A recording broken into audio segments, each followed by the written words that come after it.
Black True Crime is a podcast that researches and discusses murders committed by Black offenders.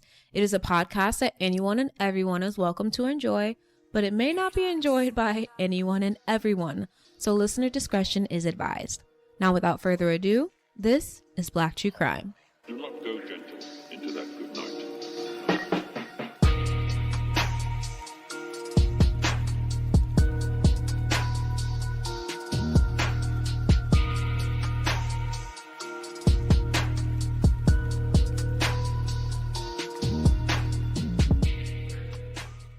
Hello, everyone. Hi, guys. I'm Kayla. And I'm Kristen.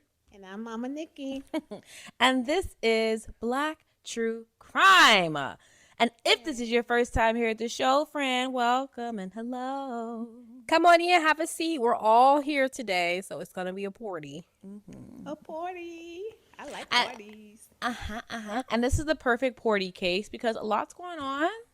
There's some tea that's being spilled, you know, a little bit of drama. And we're going to get to it. Well, let's get into it. Mother, are you ready? Are you going to be on your best behavior? Nope. All right. Let's get started. That's how we like you.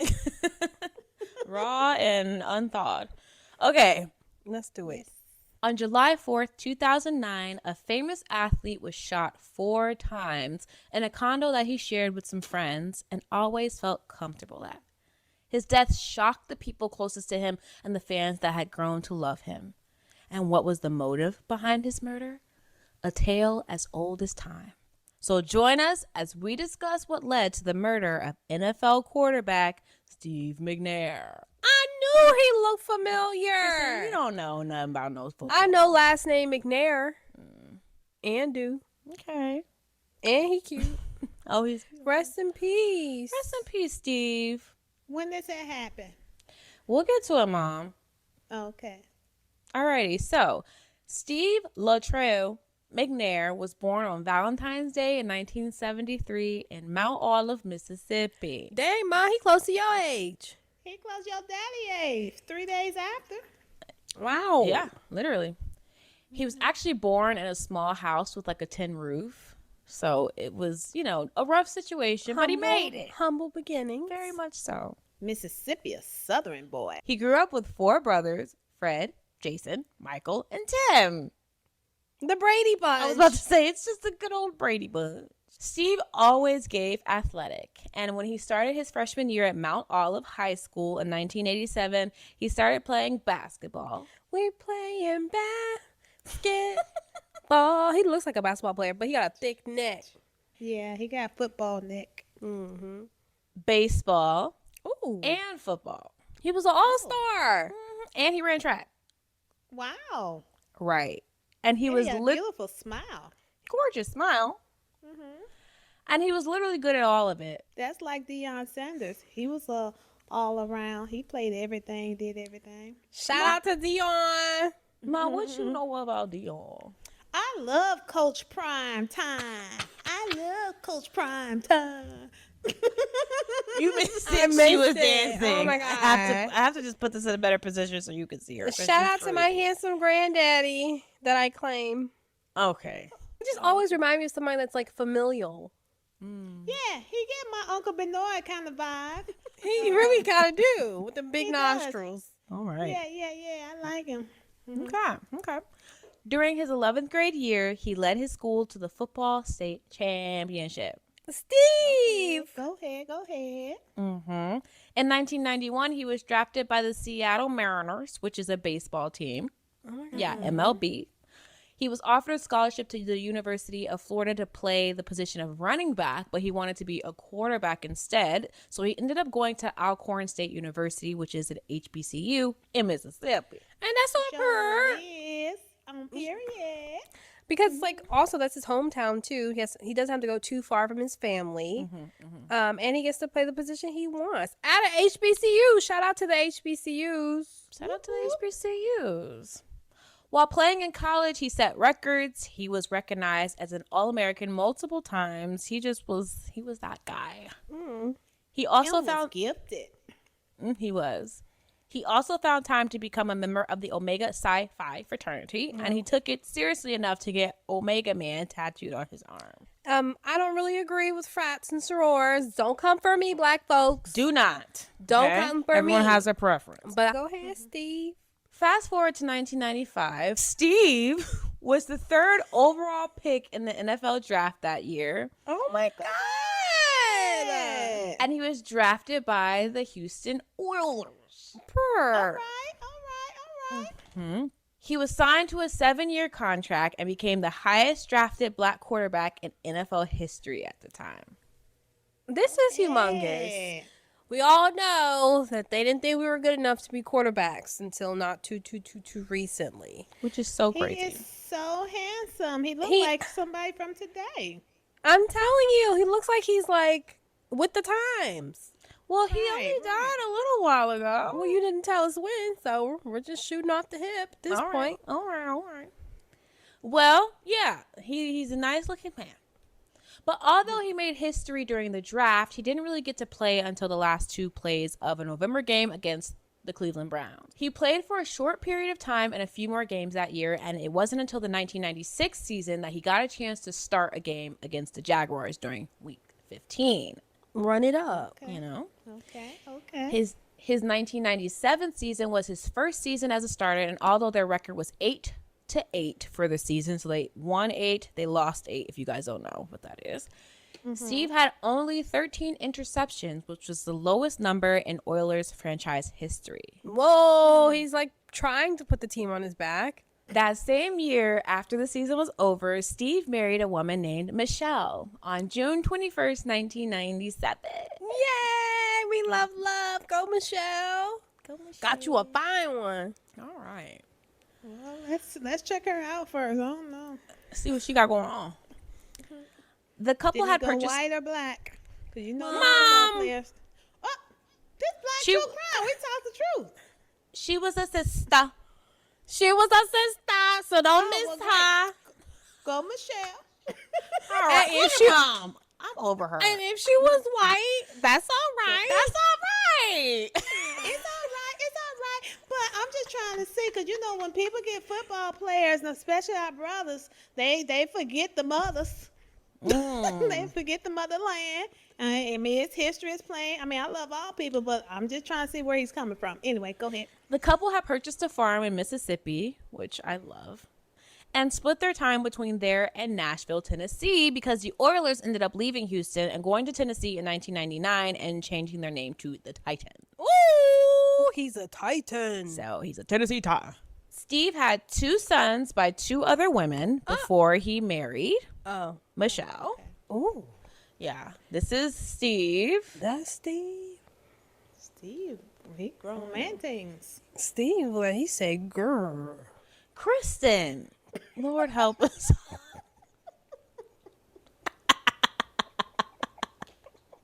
Steve looked like he barked, but in a good way. Right, he's a cute, all right. He fine. Steve had 2 sons by 2 other women before he married Michelle. Their names are Steve Latrell McNair Jr. and Stephen O'Brien McNair. Who did I that? hate it. Who let that man name both of his kids after him? 2 different women's. Well, the thingamajig is George Foreman did it. George. All What? the way up to the 6th George. And who told him he could do that? That's so Narcissistic. conceited. I'll throw up. One woman. No shade, but like it could never be me. And then he and Michelle had 2 more sons named Tyler and Trenton. Oh, Thank God. So that's them. Oh, hey, He's- chicken butts. Yeah, super, super cute. In 1999, Steve ended up needing surgery for an inflamed disc, but once he recovered, he came back strong and played the St. Louis Rams and beat them. Well, not surprised. Well, St. Louis Ram. It's a surprise. They were good when they were there. Oh, okay. And then he ended up winning 7 of the last 9 games the Titans played that year, closing out their season with a 13-3 record. Yes. That's dope. Come on, Steve. You went from an 8-8 to a 13-3. Pretty neat. With a bounce Awesome. back. All Right. right. This is the same year that Steve led the Titans all the way to the Super Bowl. Oh my God. I know. But unfortunately, in the last play of the game, which was a rematch, by the way, against the Rams. So he beat the Rams earlier. He's playing them in the Super Bowl. They end up losing. Oh my gosh. Mm-hmm. But because Steve showed how much of an asset he was for the Titans, he ended up signing a new 6-year contract, and it was worth $47 million. Whoa, that's big time back then. Talk about a black man time. getting paid. Big time. For the next few years, Steve played well despite fighting multiple injuries, but unfortunately, he never made it back to the Super Bowl. Between the 2002 and 2003 seasons, he ended up catching a DUI charge and an illegal gun possession charge in May of 2003. Come on, Steve. What you doing, Steve? You not in the streets no more, Steve. You got 4 kids, Steve. You a grown tail man, Steve, $46 million. What you doing? During his DUI, he blew a .10, which is only like 0.02 higher than the legal limit. So that's not bad. That's not bad Really at all. not bad, I've done but- worse. No Okay. shade, Mom. What? Okay, let's not dwell. But he did have a 9mm sitting in the front seat. So Oh, but honestly, I can get it now. I understand it. Like, when you say the charges, you're like, damn, Steve. But when you hear it and like, okay, he had a 9, everybody carries a weapon, right? Like, lots of people. a lot of people carry weapons to protect themselves, and he probably went out to a bar, got a little bit too lit, and point one to a big 6'4", 6'5" dude probably is just like, I'm buzzed. So he probably thought he was okay, but he wasn't. But either way, it didn't matter because both of the charges would end up being dropped. Okay. A DUI and a gun charge. That must be nice. Must be real nice. He's blessed / lucky. Soups. During his 2003 season, he ended up becoming the youngest player in NFL history to pass for 20,000 yards and run for 3,000. So the guy was pretty good. You know, I know a lot of you guys are like, why are we talking about football? What are we doing here? But I want you guys to kind of see like where he was at, you know, how important Steve was to the game, the league, and, you know, a lot of people in the city of Tennessee or in the country. No, in the state, in the state of Tennessee. A lot of people loved him. And like with him being in Nashville, which is like where he was more so stationed, he used to help out in the community with children. Like he would, you know, give money and give his time and stuff like that. So he really got on the people's good side. Which is really nice to hear. He's not just a celebrity with a lot of money. Yeah. He gives back. Great. He ended up opening up his own restaurant in Nashville named Gridiron 9. So, and he loved that. He would like work there and he was foot to the ground. Steve continued to play for the Titans in 2004 and 5. And in 2006, the Titans decided that the best business decision for them was to ice him out. Dang. It was because he had so many injuries constantly. He was almost never able to complete a full season. Wow. I don't think he ever did, actually. They didn't even let him rehab in their facility because they thought it would force them to pay out the remainder of his contract, which was $23.5 million. Wow. Yeah. Dirty It's a lot of dogs. money. Yeah, they did. They did try to play him. Where did he get the injuries, Titans? He wasn't broke before he came to y'all. Well, to be fair, he was having injuries when he was playing at the Oilers, which is basically the same team. So he did have some injuries, and football is not an easy game. Like, injuries are commonplace, but at the same time, we're paying you to play. And if you can't play, we don't want to pay. And he's the quarterback. You know, they don't have many quarterbacks they can just throw in when he has an injury. That's one of the main players. Definitely not as good as Steve. Right. That part. Okay. The Players Association ended up filing a grievance on Steve's behalf, and the final decision was that Steve's contract had been violated, so now he could be traded. But who's going to want Steve now? Oh, the Ravens. On June 8th, on June 8th, 2006, he was traded to the Baltimore Ravens. Oh my gosh, that's Lamar huge. Jackson. Yes. Yes. He broke another franchise record when he threw an 89-yard touchdown pass during a game against the Chiefs. So the field is only 100 yards, and he threw 89 of those yards. He threw that far. It's You a know big what? deal. That's why you face. In your injuries face, are Titans. not right. Yep. In your face, Titans. Don't count Steve out. Right. And to the people that don't care about football, we're almost done. Don't worry. On May 9th, 2007, Steve was arrested again for driving drunk in Nashville. Come on, Dang, Steve. gone, Steve. Yeah, he liked to have a good time. Even though he wasn't the one that was actually driving. But in Tennessee, it's illegal to let someone drive your car that you know is intoxicated. And the driver at the time was his brother-in-law, so both men were arrested. But Steve's charges were dropped in July of 2007 after his brother pleaded guilty to reckless driving. I'm sure he paid his brother a little something on the side. I mean, it's the least his brother. You were driving. I know. But also, like, you took the L for us, homeboy. Appreciate it. I'll make sure you taken care of and your people's is taken care of. A couple dollars. Yeah, 'cause you don't bite the hand that feeds you. His 2007 season with the Ravens was a bit of a disappointment. He suffered another injury and was only able to play 6 out of the 15 games the team played that year.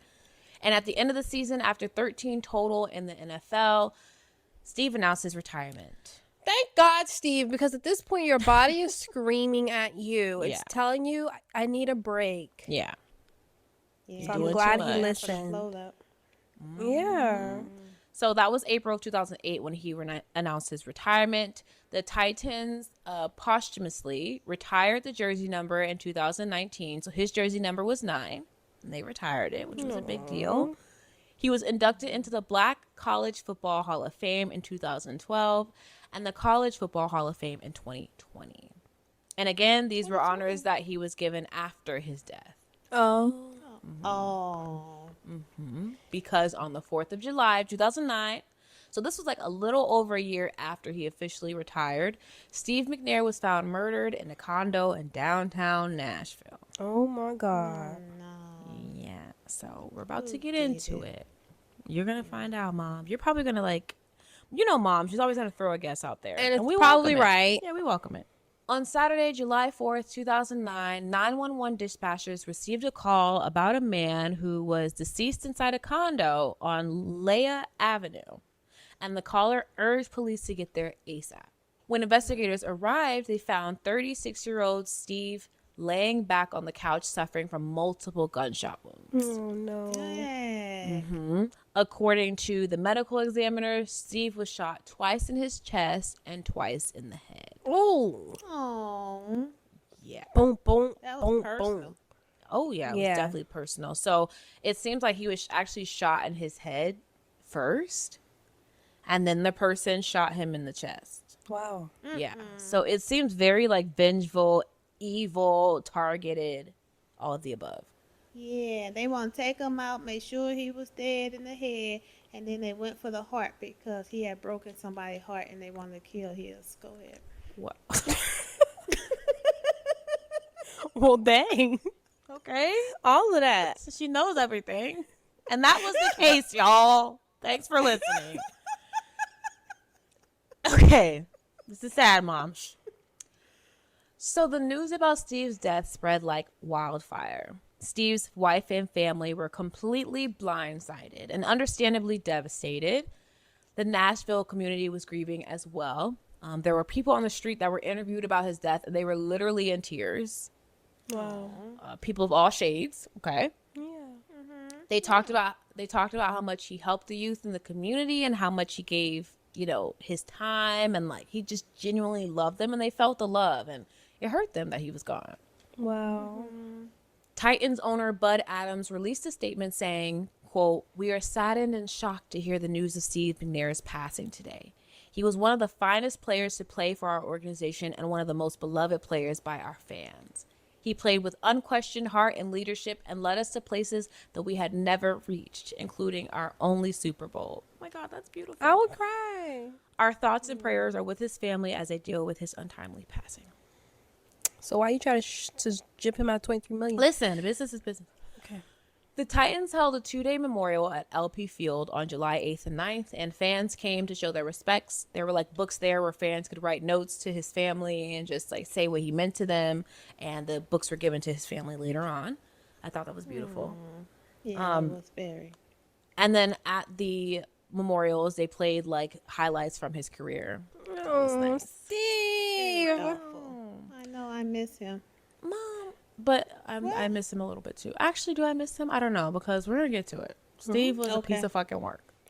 Every member of the 2009 season wore a number 9 sticker on the back of their helmets in honor of Steve. So everyone felt his absence. General manager of the Ravens, Ozzie Newsome, said, quote, "This is so, so sad. We immediately think of his family, his boys. They are all in our thoughts and prayers. What we admire most about Steve when we played against him was his competitive spirit. And we were lucky enough to have that with us for 2 years. He is one of the best players in the NFL over the last 20 years. Period. He was only Wow. 36 years old. Yeah. He was young. Super young. Which means her Murder kids- knows no age. His kids were young. They were. So I know that the pain, I don't want to even like think about it. And speaking of pain, Steve's funeral was held on July 11th at the University of South Mississippi's Reed Green Coliseum. So it was massive. There was like hundreds of Wow. people there that showed up, right? There are pictures of his mother grieving at the funeral that were literally published in newspapers, which I thought was a bit much. It was. Do I have the pictures? Yes, I do. I will share them. Ooh. Not in like a, cruel way, but just to like make it more realistic because this is somebody's child, Oh, you know? Mom. And the pain that she's going through clearly is just, I wouldn't wish that on anyone. Right. Wow. Oh, wow. They did all that and put in the paper? They did. This very picture was in the newspaper. I was not happy about it. That's so rude. Yeah, that's too much. Yeah, she's literally like, this is the worst day of her life. Right. Overall, Steve seemed to really be cherished and loved by many. So rest in peace to Steve. Rest in peace, Steve. Yeah. Now, speaking of Steve being loved by so many, when he was found deceased in the condo, on the floor at his feet laid another victim. What? Yeah. 20-year-old Sahel Kazemi. Kazemi. I don't know how to pronounce that. But before we talk about her, I do want to mention that their bodies were first discovered by a man named Wayne Neely. And he was actually the co-owner of the condo that Steve was found in. It was used sort of as a bachelor pad where surprisingly they could take their side chicks and peacefully cheat on their wives. So that morning he was the one that showed up to the house first and he said when he walked in he saw Steve on the couch but he thought he was just sleeping. So he went to the fridge to grab something to drink, and when he walked back toward the room, he saw that Steve obviously was not moving. He had been shot multiple times, and then he saw the woman dead on the floor as well. Ooh, this is definitely a crime of passion. It's given that for sure. Like off rip, that's what I think. Yeah, because they kill his mistress too. Just like I said. It was personal. Very personal, Mom. So Wayne left without saying anything. Didn't call the police, didn't exactly. He just left. And the reason he gave police was that he didn't want to blow up Steve's spot because he was with another woman. And he didn't want to, be the person to call and basically say, yeah, Steve McNair is here dead with another woman. Which means Wayne probably knew of Steve McNair's family. Maybe yeah. Wayne was a little bit more intertwined with Steve and he knew the repercussions of what would happen. But at the end of the day, you would still stay, right? If that's your friend. That's bull. That's bull. He dead. He wife, mama, kids. Nobody can beat his butt now. But you go tell. That's bull. That's bull. He ain't got to save face. I agree with that. I didn't agree with his decision at all to not call. And it actually sounds like he's trying to cover his own behind. That's what Partially. it sound like. Partially, because he don't want to admit and let his wife find out, oh, that's where you be at. That part, his What you whole doing over spot, there? his spot would get blown up, not just Steve's. Right. Playboy. Go ahead. Robert Gaddy, who was another fan of Steve's, showed up to the condo about an hour later, and he was the one that officially called the police. Dear So- Jesus. Yeah, so there's this show on Discovery Plus. You can access it through Prime as well. It's called Deadly Recall, and it's this detective that has a photographic memory. So he remembers everything that he sees at a scene, every detail and stuff like that. And he was one of the people on the scene for Steve McNair's. Yeah, Steve's. So it's really cool. There's many cases that he recalls and talks about, and Steve's is one of them. So I highly suggest you guys listen to it or watch it. It's season 2, episode 1. Pure. Okay. Thank you for always putting us on. Of course, of course. Yeah, info, I'm not stingy. info. I'm not stingy, too. When investigators started looking at the scene, they didn't know what exactly had happened. They didn't know if it was a robbery or a crime of passion or what. Clearly, they're not as good as us. And when they found the gun used to kill both Sahel and Steve, they were even more confused because usually you don't find the murder weapon at the scene. Right. But they did. And where it was found added to the uncertainty. Where was it found? Under Sahel's body, soaked in her blood. Oh my God. I got question. Uh-huh. Were they naked? They were clothed, Mom. They were in their clothes when they Yes. found them? Yes. So they weren't Okay. caught in the act. I just wonder how she get down on the floor and he on the couch. I didn't know the position. Well, maybe Mom, please. Visual. Maybe she was standing, and why was the gun under her as if she was holding it? It like fell She on top killed of him it. and Yeah. herself. Oh, unless she killed him and then herself. That would make sense. Wow, Mom, that's crazy. We're going to get to it. Oh my God. So Sahel, who went by Jenny, and her friends called her that because she reminded them of like J-Lo's Jenny from the Block era. So that's where they got that from. So that's her. She looks nutty. So Jenny, she had a really like tough life in the beginning, and I don't want to say it started with, but it definitely didn't make it any better when she lost her mom when she was 9 years old. Her mom was actually murdered. Oh no. So she came to the States. She first lived in Jacksonville, Florida. And it seems like trouble just continued to follow her. I don't want to say she was like bad, but she was a teenage girl with little to no guidance. So She was naughty. you know what that was may look naughty. like. When she was 16, she ended up moving to Nashville with her 20-year-old boyfriend named Keith Norfleet. Gross, Keith. She Gross. was just trying to survive, bless her heart. She was just a baby. Just the vibe. Their relationship didn't last long, though, and by December 2008, they were no longer together. And this was the same month that Jenny ended up meeting Steve. Oh. Okay. Steve and Jenny met at Dave & Buster's at the mall Opry Mills. I think that's a mall. I don't know. That's where Jenny was working at the time. So the 19-year-old and the 35-year-old felt a pretty instant connection and started seeing each other after that. Wee. Jenny is a fast one. Hey, she's living life by the seat of her pants. And well, she better hold on tight. Hold on She's tight, girl. surviving. Things seemed to be moving fast, too. Steve was telling her that he loved her. Steve. The couple was going on trips together. Steve. They vacationed in Las Vegas and Florida, just to name a few places. They were taking pictures together. And Steve was, obviously paying for everything and also lying to his wife of over 10 years about where he was at and what he was doing. Of course he was. What a great example for your children. Which is no shade. Like, we all have our little things that we shouldn't probably do. But at the same time, like, she's young. Yeah. And you're just showboating her around. Gallivanting around town. Like, you don't have a whole family. Yeah. No. And even more disgustingly, Jenny had introduced Steve to her family.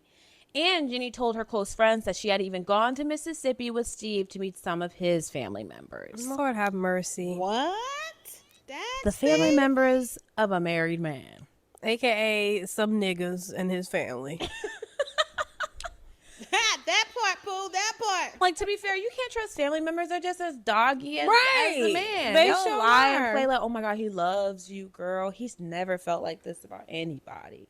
Like, what you think they doing while they playing spades and backgammon? Cutting up about what they be doing. Yeah, and then they still on payroll. Mm-hmm. None of the biting of the hand, like Mom mentioned. And Jenny wasn't like completely innocent, obviously. Like, she was well aware that Steve was married There to you go. Michelle.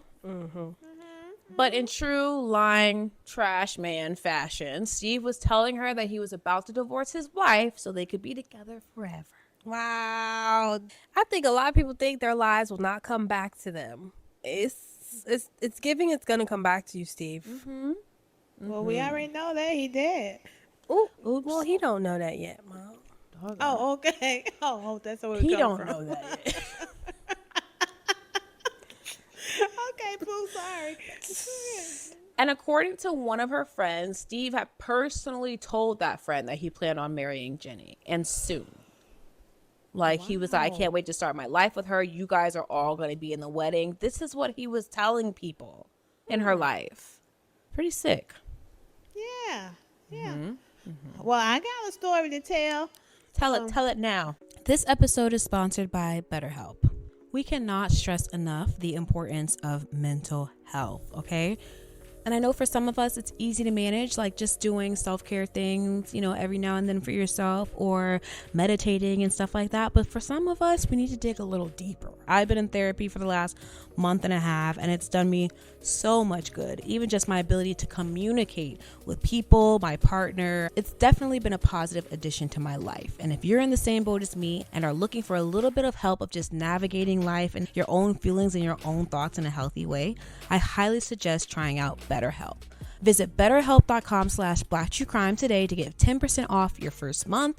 That's BetterHelp, HELP.com/blacktruecrime to get 10% off your first month. Protect your peace, protect your space, and protect your mental health. Okay, back to the episode. So, my uncle did something like that. I always get Which uncle? I'm not saying I'm black. It's probably- Crime. Hey, stop. No name calling.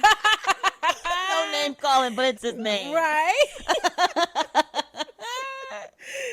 Because he was dating all these women, 4 women. He worked at this nursing home, and he was dating 4 women at the same nursing home, y'all. They must have 4 floors that he was on just visiting different floors. But anyway, had 4 different women believing that he was finna marry them, met their family, taking them, check this out, taking them to Louisiana, building houses during the time of Katrina, everything. All while he had a wife and kids at home. So he had 4 people. He was like 5. He was lying too. Four. Yeah, 5. And then the women, when they found out, they came to the house knocking on the door. No, he gonna marry me. He gonna marry me because you told my mama you gonna marry me. You went to my mama's house. We getting married and we having a baby. And his wife said, he ain't have no baby because that nigga done got snipped. He ain't have no baby with you. He just lying. But anyway, wife done kind of lost her mind, left the kids with him and everything. But ain't nobody. And he introduced the women to the kids. The kids knew the women. Oh my God. Girl, some Jerry Springer crap. This But is anyway.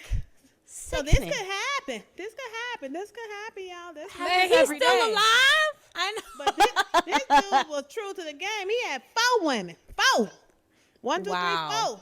And a real one. And lives to tell the tale. Wow. And live to tell the tale.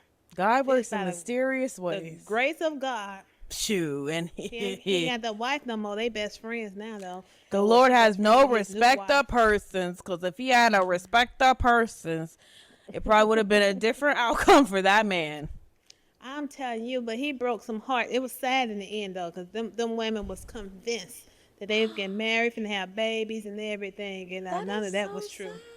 Kayla, could you? Well, I'm not gonna ask you the question. I can imagine I can't anything. imagine doing that to somebody. Kristen, were you going to ask me if I can imagine doing that to somebody? That's shady, Kristen. That ain't no shade. That's a dark cloud. Somebody gonna ask you that question. I've seen Kayla sell a dream or two, so I'm not gonna I've done ask her. some low down stuff. Yeah. The Lord forgives. Some men don't. yeah. Oh, Wow, that was craziness. Okay, well, amazing, okay, well, but that's not. my story, because I'm always coming with some stories, y'all. My Mom people has crazy. always has something to share, and I love it. Relevant. Okay, I'll come bleep his on, name continue. out. Jenny's friends were really happy for her because Jenny really seemed to be over the moon in love with this man. And to them, he really seemed to be in love with her too. On her 20th birthday, Steve got her a black Cadillac Escalade, a 2007 black Cadillac Escalade. So pretty big recent. truck. But Jenny insisted on making the monthly payments herself because she didn't want to financially depend on Steve. Period. Fair. Okay. Although it seemed like Jenny had her head in the clouds and just believed everything Steve was telling her, she didn't. Okay. Good for her. And was keeping an eye on her married lover. And she should. She shouldn't even been with him. She but shouldn't go have, ahead. she shouldn't be keeping an eye on no married man. But it seemed like she was cool with him being married and still spending time with his wife and probably boinking her, but she was not cool with him spending time with other women. So she's okay with being the only mistress, Right. just not a mistress of multiple or multiple mistresses. Correct. Because she didn't see herself as a mistress. They were going to get married she saw according to herself him. As his you know, escape. She just saw herself as like his wife in waiting. So yeah, she wasn't cool with him being with other women, but that's exactly what he was doing. Oh, Yeah. so he pulled an uncle, ma. I ain't surprised. After her birthday, it wasn't long before Jenny ended up seeing another woman leaving the condo where she and Steve would spend time together. Not good. According to Jenny's roommate at the time, Jenny confronted Steve about the other woman, but unsurprisingly, he lied and was like, I don't know what you're talking about. You're the only woman for me. Whole time I'm married. So that's already a lie right there. Well, the thing is, he thought his alibi was good because, that's the hookup spot. That woman was for somebody else up in there, not just him. That wasn't his condo. It's possible. It's possible that he was probably like, I don't know what you're talking about. Like, I wasn't really there at the time, but she knows what his car looks like. Like, Jenny's not no fool. I mean, she may be a dummy, but she's not no fool. There we go. That's the difference. And a dummy and a fool. And this is around the time that Jenny started hooking up with her ex again. Kevin, Oh, the Jenny gross- wasn't no fool. Listen. Shoot. Shoot, she Might be said a I can pretty play games face, too. But she was Jenny from the block. She grew up on the streets. Go ahead, Jenny. She was doing her thing, but she was also like venting to Kevin about what Steve was doing. Because like Steven was well aware of like her relationship with Kevin. So Steve was, what's his name? Kevin was just kind of like one of those guys. It's just, Like a side piece. you can go back to because he still loves you type of thing. Yeah.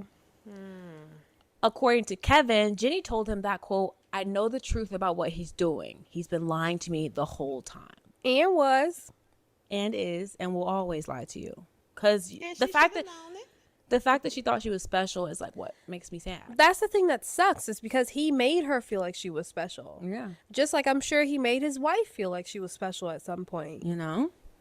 But if history will tell these people, and if y'all listen, they never leave the wife. They never do. No. And somehow people think the wife won, but it's like, no, girl, like you still need to get checked. You're in a married relationship. You are in a marriage. You still need to go get checked for STDs. Like you're not winning. You miss. better. You know what I'm saying? I wouldn't touch him. Give me that check. Make sure we straight up in this house and know I'm gonna have my own side piece. And this will be a situationship. It's giving Will and Jada. That's why they never leave the wife, because she gonna take half or more Of everything they got. Cheaper to keep her. It's cheaper to keep her. But did Jenny bow out gracefully and realize she was wasting her time with Steve? No. Oh no. Quite the opposite. Yeah, because I she thought looks a went little back to nutty. her ex. She was still messing with him, but she was like hung up on Steve. Like she wasn't letting it go. She actually started stalking the other woman that Steve was cheating on her with. The woman's name was Leah Ignani. And according to Leah, she and Steve had met early in May, which is just diabolical because that's the month that he got the car for Jenny. Like that was her birthday month, and that's when he met his new girl. So just disrespectful on top of disrespectful. She was the salesperson. It's okay. I was about to say, she probably sold him the Cadillac. And and that at some point in June, she noticed a woman driving a black Escalade following her after she would leave Steve's downtown condo. That's Jenny from the block. Jenny's on your block, looking crazy with a Glock. Okay, the vehicle was following her home, like would circle her block and then park on her street, and this went on for weeks. Oh my gosh. Yeah. Jenny was really about that life. She What was was she gonna do? Unhinged about a married man. Like, girl, let it go. Right, he's not even your man. Let it go. Wow. This is really, really embarrassing. That means Steve got some power. Oh, okay. No, You that pushing means me? No, she's protecting her bag. Come on. What? We'll get to it. I mean, she wanted to make the payments on her car, right? To like make sure she wasn't financially dependent on him. He couldn't take it away from her, type Right. of thing, you know. So, I mean, I don't know. I think she really was in love with him. I genuinely think she was in love with him, and I just think stuff that she went through in her childhood and stuff just kind of like really started to play on her mind, and like abandonment and all that type of stuff, and she just lost it. Mom, some people are totally okay with going crazy over Yeah. a person. Yeah. Like they're like, what is the other option? Yeah. Like, I'd rather die than be that embarrassed and chase after a man that is like embarrassing me in the streets like this. But some people are like, no, like this is my everything. I'm going to fight for it. And she was 19. She's just a baby. Her brain ain't even developed all the way. So Well, she's Fair. 20 at this time. she's still a baby. Go ahead. Fair. Yeah. But I wasn't acting like this at no 20 years old. Show us. Fast forward to July 1st, Jenny was still messing with Steve. And when she was at the condo that day, she found some used condoms, Ooh-wee! which probably made her feel like, well, we're not using condoms. So who are you using them with? Mm-hmm. At least he's using them, girl. I could smell that room. Ew. But the thing is, Steve, did you buy the condo? Ain't no other brother getting none. You got. He's constantly there. You got squatters, right? He monopolized the condo space. Steve. I'm sure there's multiple rooms, okay? Oh, okay. Make it make sense. Mom said, But no, like honestly, I think seeing the evidence of his infidelity like to her and then that blatant in her face, I think she just snapped. And on that very same day, she reached out to a man named Adrian Gilliam Jr., who she'd known for a couple weeks, and asked if he could sell her a gun. ooh-wee! Oh, Yeah. she wasn't for play. No, she was was going taking to it take all the way Steve there. out. But there were other aspects of her life that were overwhelming, and the main one was her finances. Earlier that summer, her roommate ended up moving back to Pennsylvania, which meant that Jenny had to pay for the $990 rent plus utilities all by herself. Well, why the heck did she offer to pay that doggone Cadillac note? Shoot, I would have said, matter of fact, I changed my mind. Yeah, You can give me this as a gift. And then on mind you, the payments for the Escalade, because she's paying on that, were $800 a month. Come on, girl. I'm just gonna say that's the rent right there. Absolutely. And then she had another car. So the car that she had before Steve gave her the Escalade was a Kia, and she gave it to a friend that was driving it and said they would take over the payments. But they came back to her and was like, yo, like, I don't want this anymore. Like, can you take the car back? And Jenny ends up finding out that they weren't paying on it for at least a couple months. So she's already like in the red when she gets the car back. Oh. So she was at the point where everything was so overwhelming. She was ignoring her phone because bill collectors were calling so much. It was crazy. Yeah. Been there. Been there. Yeah. And it got so bad that on July 2nd, she had a couple ads up on Craigslist selling her kitchen and living room furniture. Wow. So, she was trying. And I do, at this point, like, I do feel bad for her because some of these things just were not in her control. Yeah. I think her main mistake was obviously messing with a married man.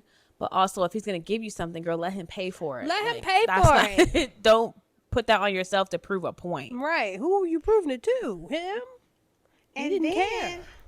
and then stop tripping off that other side piece and go make it do what it do. Go and make you get some some money. money. Go Yeah. get the money from the Negro and get caught up. Then go crazy. Or like just go live your life because you're so young and this mid-30s man is really messing with your head like that. Like, I could never. Yeah. No Like, shade. Yeah, but let who them pay some had bills Jenny's first. back? Let him pay a couple bills too. Who was telling Jenny the truth, spitting game to her? I don't know. I wish her friends were. Nobody. I hope her friends were keeping it real, but like we know, you only make a decision that you want to make. It doesn't the matter end what of the people day. around you think or say. Yeah. But one thing I'm gonna give it to Jenny. She's about business. She want to pay her bills because that car would have been repo if it was mine. Kill who? Kill what? Take this back. I can't afford that. Or that I would have caught up on that Kia and take that Escalade back. The Escalade was the same price as my rent. Yep. Pride. Pay my own. I ain't asked for this. I don't want that big old truck. It's just me. I ain't even got no kids. Put that back. And it's a gas guzzler. Take this on back. No shade. Right. Like you said, Ma, I would just got pregnant by him. And said, now you owe me child support. Secure the bag. He ain't got no integrity. He ain't even pay her. He would have to pay her. He in the limelight. If she got She could've pregnant, bribed he would have did probably everything he could to like get her to not keep it or something. Only way she would have did something, she would have bribed them.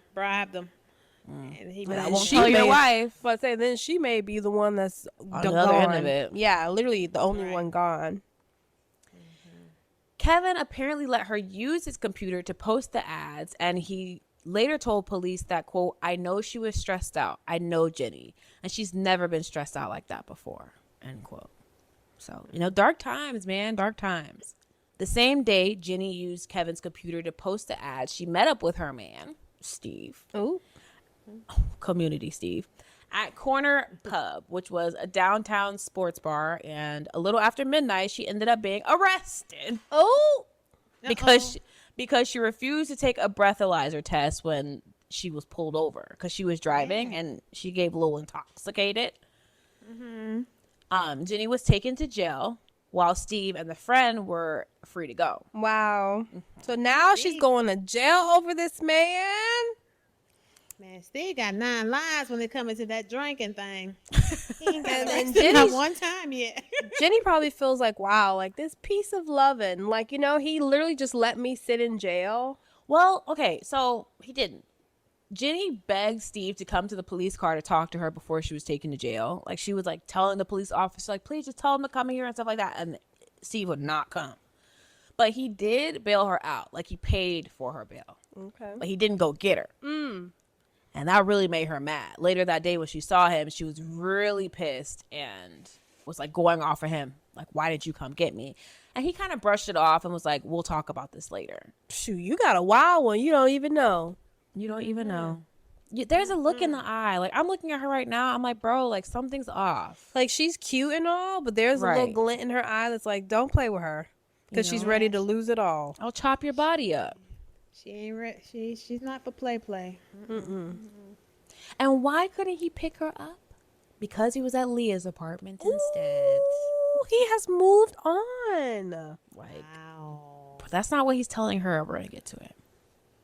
So I know he's deceased, but like I said, he really was a piece of crap. Like, this is not. He's doing all this stuff with a wife and at least 2 kids at the house. Because I don't know if his other sons were living with them, but you have a whole family and you're still finding a way to get out of the house every night and be out here gallivanting around town. And then you still lying to Jenny. If you don't want to deal with her, let her go. Right.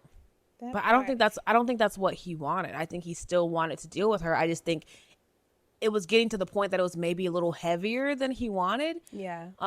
Even though he told her he wanted to marry her. So I really can't tell you what he was thinking, but A I've seen player. it happen plenty of times. A player gonna play. So remember how Jenny hit up the guy Adrian about a gun? Right. Well, on July 3rd, she texted him and asked if he could bring the gun to Dave & Buster's where she worked, and she would buy it from him. So he agreed and showed up between 5 and 6 p.m. before her shift started. Adrian said he was really going through some financial issues himself, and that's why he sold her the 9mm for only $100. Only $100. I mean, listen, he needed it. Dang. How much they usually cost?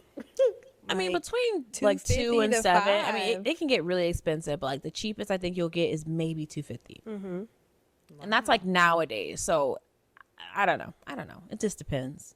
Either way, $100 for a gun, I'm not mad about it. He taught her how to use it and everything, like right there in the Dave & Buster's parking lot. Wow. That's wow. Pretty bold. Pretty bold. Yeah. She got a 2-on-1, a gun, and a training session. For $100. That's a good deal.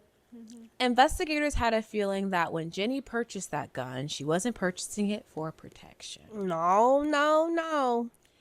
Early during the day on July 3rd, so this is after Jenny was pissed about Steve not picking her up from the jail, she and Steve shared a back and forth text conversation around 10 a.m. and it went like this. At 10:05, at 10:05, Jenny said, "Baby, I might have a breakdown. I'm so stressed." That's how she said it. I'm assuming. 10:06, Steve says, "Everything gonna be okay." 10:21, Jenny says, "Baby, I might need to go to the hospital. Baby, what's wrong with me? I can hardly breathe." At 10:27, Steve goes, "Where are you?" At 10:30, Jenny says, "I just want this pain in my chest to go away." At 10:32, Steve goes, "You want me to come see about you?" At 10:34, Jenny says, "If it don't go away, I'm going to the hospital." At 10:35, which is a minute later, so he's like texting her back. He's like, concerned. promptly. He says, "Okay, please let me know. I'm here if you need me." And this conversation happened before she texted Adrian about meeting her at work to buy the gun. Then around 4 p.m., she texted him at 4:04. She said, "Baby, I have to be with you tonight. I don't care where." He didn't text back yet. And then at 4:16, she goes, "Tell me you're going to be with me." But Steve didn't respond.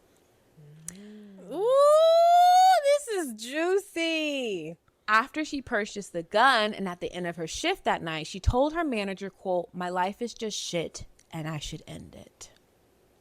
Wow. Now, mind you, I know she was going through a really tough time, like financially, and that pressure was probably just taking such a toll on her that she didn't see any other way out.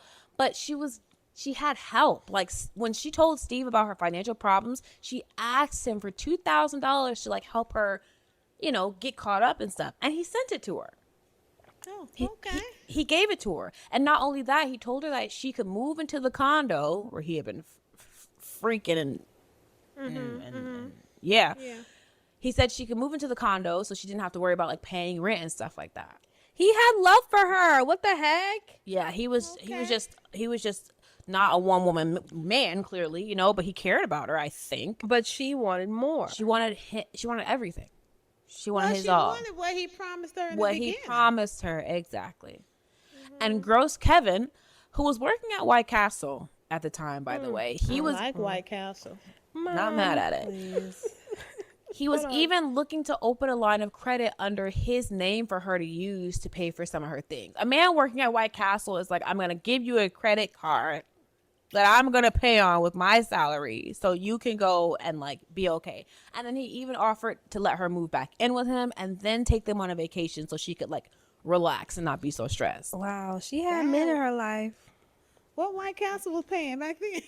That part. But like Mom said, I think she just wanted Steve in the capacity in which he promised her. She wanted him to be faithful to her. She wanted him to marry her. And once she realized that he was cheating on her, it was like, okay, if I can't have you, like no one can. Wow, it wasn't about the money at all then. Like, yeah, she was stressed and it brought her probably to a bad place. Yeah. But she had help on the money side or she was going to get it. It wasn't really about that for her. It was about Steve. I think it was like the betrayal that she felt. Like it was just on top of everything else. It was too much for her.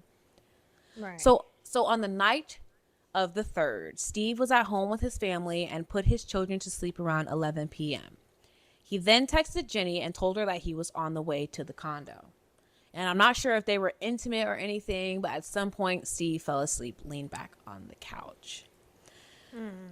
Jenny shot him 4 times. And from the scene, it looks like he died before he even got a chance to wake up.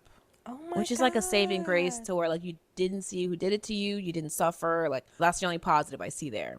Detectives believe that Jenny sat next to Steve's body for a while after she shot him before she put the gun to her head and shot herself. Good Lord. She was next to him in a way that once she shot herself, she could just fall into his lap, like just fall over on him. And from the bloodstains on Steve's shirt and shorts that matched Jenny's, they feel that that's exactly what she did. Like she fell into his lap, but ended up sliding down his lap and onto the floor, which is why the gun was found underneath her body. So she shot herself, dropped the gun, fell on top of him, and then slid off of him and landed on top of the gun. Wow. Mama called it. Mama called it 15 minutes in.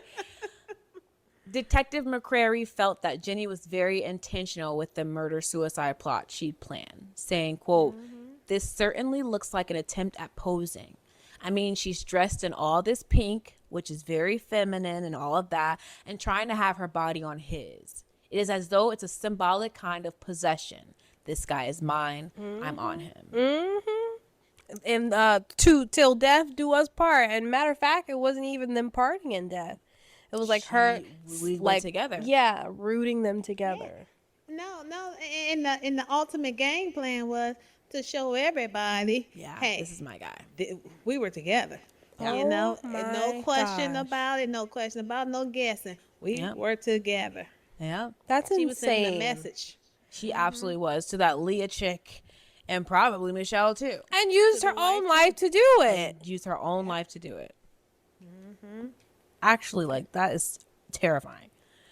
Just hours before the murder and suicide, Steve and Jenny were texting, with Jenny asking Steve if he loved her. So she texted him like, "You love me?" And Steve replied, "I love you, baby." And then she told him that, quote, "I'm gonna have all of you soon." That's what she said? Yes. And then he responded, "Yes, you will." Ooh. Which is just diabolical. Steve, you don't even know. Because he was with another woman what when he this texted girl this. is playing. And you think you're safe. You think it's just talking trash because that's what you do. This girl is dead serious about you. Dead serious. But she tried to give him an out. Because if y'all remember where she was at work before the gunman came, she was, texting until she wasn't feeling good and all that stuff to see if he cared and all that stuff. And then she texted him again about seeing him and he didn't respond. So she's like, "Oh, okay." But I think she was trying to get to see him because she had already planned to see homeboy Adrian, because she texted him at 4:00. She had Adrian come between 5 and 6. So she had to at least have let Adrian know, a good amount of time, at least let's just say an hour before, you know what I'm saying? Because I don't know the timeline on when she texted Adrian that day to come. I just know he came between 5 and 6, and she texted him at 4 talking about, "I need to be with you tonight." So in my feels opinion, like a it seems setup. like she was already planning on doing what she was going to do. Planning. Yeah, maybe. Wow. Despite investigators finding gunshot residue on Jenny's hand and establishing that the gun used to kill both Jenny and Steve was the same gun she purchased from Adrian, Steve's family and Jenny's family don't believe that this is how things went down.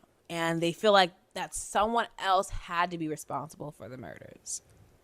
Y'all, the writing is on the wall. And yeah, she looks cute and all. But, Jimmy was a little nut. Not Yeah, she was a nut. She done been traumatized from day one. Yeah. And her little ticker ain't ticking. Yeah, it's not doing what it's supposed to do. And she was showing signs. Like at Dave and Buster's when she told her boss, like, "I just feel like I need to end my life" type thing. Like, that's Which like, was that night right before she killed him. that's like heavy. I know. I mean, even just with the things about stalking the Leah woman. You know what I'm saying? Yeah, Leah obviously had to tell Steve, like, "Hey, I noticed this car when I leave your place and it follows me." Like, I know Steve had an idea that homegirl was still was following All she had Leah. to say was Black Escalade. He knew who it was. Exactly. But what is he still doing? "I love you, baby. You I'm gonna have the rest of you." "Yes, you will." Like, he's still doing all this extra stuff. Lying to her. Absolutely. Playing with her heart. That's why she shot him 2 times in it. In the afterwards. heart. Yeah. This Ooh, was mine. Lord. Playing with my heart. Boom, boom. He was already dead when she shot him in the head. But she sent the message. She wanted to send a message. Wow. Good Lord. I never want to be in that type of pain. I'll never love No, someone I'll enough. never Or be love some- obsessed or whatever you want to call that. Nope, Never. I'll go numb before any of that ever happens. Me too. I'll buy a rose. I'm a hoe. You might as well. I'll be for everybody before I be for one person and go crazy. Right. I just go on a spree and see what I can get from every and anybody before I take my life. I know that's right. I'm not mad at that at all. Me either. If it's a game we shall play, then we shall play it. And I will win. Game on. When Steve died, he had no last will or testament, so his assets were frozen pending probate of his estate. Golly. Yeah. So basically, they like needed to figure out how much he had and like who to divvy it out to and all that type of stuff. So he died July 4th, 2009. And on October 15th, 2010, Michelle, his wife, went to a Nashville judge and asked that a small portion of his assets be unfrozen so she could pay for the kids' expenses and stuff. Period. In the house. And the judge agreed, and each of his children were given $500,000. That's awesome. That's really, really helpful. I mean, is there a question to be had? What's the question? She was the wife. Didn't you get it? She should have gotten it. I mean, I don't, when you have that much money, I think it's better to have, like, you have an estate. So if you don't designate who that estate goes to or how it's supposed to be divvied up, you're basically leaving it to like the law to figure out. Because the law will take every single little debt that you owe out of your money first before they even think about giving it to your family. But he was married. What's his is hers, and what's hers is his. I know. In I the guess court like of law, maybe how when does you that get to a work? different tax bracket, Mom, like Yeah. things are different. Yeah. It's not like Maybe. automatically goes to your wife. Yeah. Yeah, because I ain't reached that. Because even with life insurance policies, you have to like designate who it goes to, and if you don't, like the law or the people that are in charge of those policies with the company, they decide like who's gonna get it. Yeah, I understand that part, but I'm just like, dang, what? Steve loved his family, his children. He loved to go fishing and to work in his restaurant, Gridiron 9. He ain't never have time. I don't know when he doing all that, but Okay. But he also liked to spend long nights out on the town and in bars and with other women. So, yes, there were great things about him, but yes, there were also awful things about him. And it's okay to acknowledge and have an opinion about both. We aren't disrespecting the dead. We can talk about how the dead was disrespecting the living when they were still alive. But shout out to his family and his children, and our prayers go out to them because that pain they didn't deserve. No, Period. they probably didn't even see it coming. Yeah, definitely didn't see it coming. no. But I'm well, I guess I can't say that, but I want to say this is what I want to say that, but I probably can't say. His wife knew something. Because ain't no wife give him no permission every night he gone. Every night. All night. Every night. He had to sleep sometime, even if he was doing family man thing during the day, and then at night he was a hoe by night. I mean, When was was he his sleeping? restaurant 24/7? I don't Great know. question. Make it make sense. But she knew something, but she was comfortable. Maybe she had a side piece. Most of them do. I but hope she did. I hope she wasn't getting just it while sitting he was there. getting it. You know, yeah, something. no judgment. I'm just saying, she you know, that sixth sense told you something. Yeah. But it's not about her, and like I said, nobody should go through that, and Right. we're not being insensitive. But I mean, this is life. This is Yeah, life. It's this is messy, real life. but it's life, you know. And hate it for them all, but Yeah. shoot. So we say rest in peace to Steve, and we actually like genuinely mean it, even though we don't agree with all the decisions he made while he was here. Period. Jenny, dang girl, you could have, this could have turned out so differently for you. You had so much life to live. I just wish you didn't like waste it on someone that obviously wasn't, down for you like you were down for them. Right. That part. Yeah. So that's our case for this week, y'all. Woo! That was wild. Man. Wow. I enjoyed it. I knew I was going to have fun with you guys. Yeah, that was wow. I had a good time. I just, it's so sad. Yes. Because it's like, this is what, Negroes do type thing. It's But, not even just Negroes. Let's not do that. well, that's not what I mean. I'm talking about like men. Like this is what men do. But it sucks because like if women really were to take what men say for what they really mean, like what they say, we could go just as insane as Jenny did. We all will be in straitjackets. And then sex is always up there in it. Yeah. Funky Just spreading that doggone thing. wet willy around. It's nasty. Just nasty. Yeah. Well, Wow. yeah. So let us know what you guys thought about this episode. We always care. We always want to know. And thank you for listening so much. This is feeling like a longer one because when mom comes on, it's just always going to be longer. But yeah, thank you again. Thank you so much. If you guys enjoy the episode at all, please give us a 5-star rating on Apple Podcasts, Spotify, and even Facebook. It really helps the show grow. And yeah, as always, before we go, be safe, protect your peace, and protect your space. So we don't have to cover your case. Friend. Period. Bye. Bye, friends. Thanks so much for listening to the show. You can stream all of our episodes on Amazon Music, Spotify, Apple Podcasts, or wherever you get your favorite podcasts. And if you enjoyed the show, please leave us a 5-star rating on Spotify, Apple Podcasts, and even Facebook. It's the best way to help the show grow, and it's completely free. For bonus content, you can find us on Patreon, and for more information about the show, you can visit blacktruecrime.com. See you next time.